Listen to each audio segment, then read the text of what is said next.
In the traditional bird dog exercise, you're on all fours, hands and knees, alternating an arm and a leg to bring the arms, the legs, and the back all parallel to the floor. Trying at the same time to keep the back very stable. So across your hips, across your shoulders, continue to stay parallel, no tipping.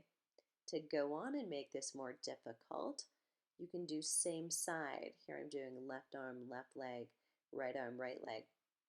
Still attempting to keep the back as parallel as you can. Much more difficult.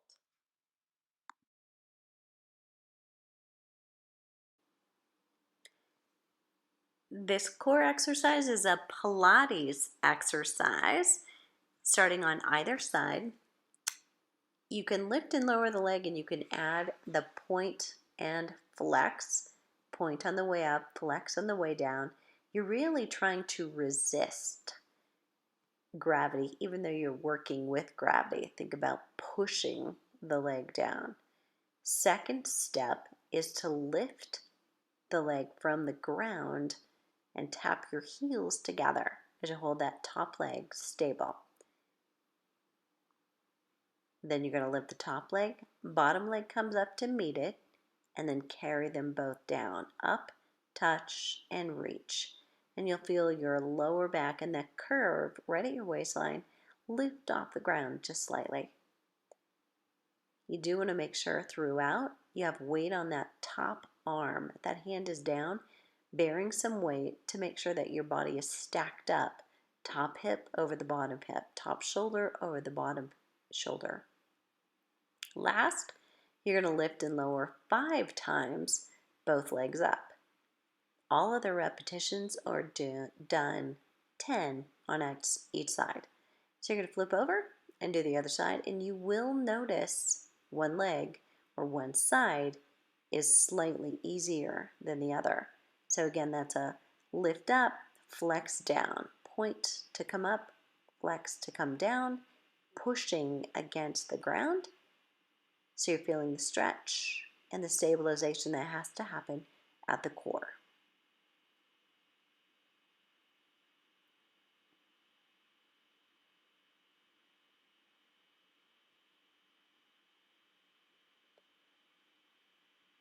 Top leg stays up, bottom leg comes up to meet it, and you're tapping the heels.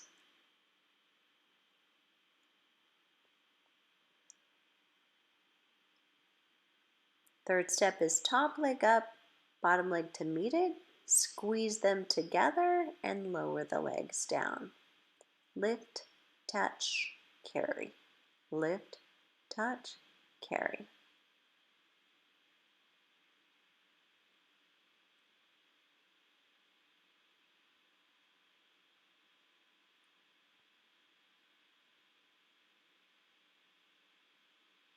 Last, it's both legs up and down, just 5 times on that last piece. Bend your knees, hug them in, and give yourself a stretch. In this old staple, the bicycle, it's a better bicycle. I want you to watch. The fingertips are barely gracing the side of my head. Arms are wide open, and you really want to look at the rotation. You're looking behind you at that elbow back. You're not focused on bringing just elbows to knees. So you want to stay broad, keep the back down. You're stabilizing, you're rotating, but you're also not stressing the low back or the neck.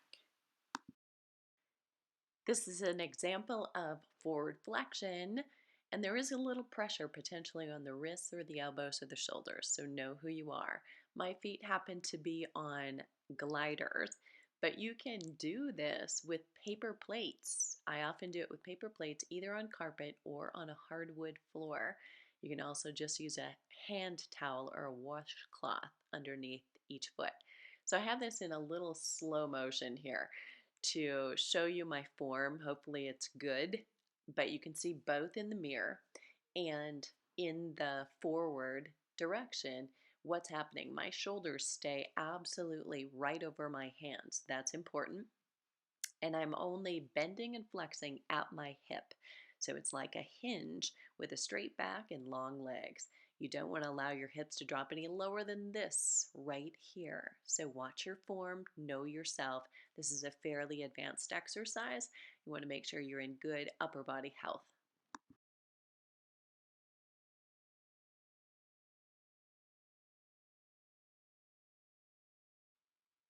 This core exercise is a great exercise for the muscles in your back and that rear kinetic chain.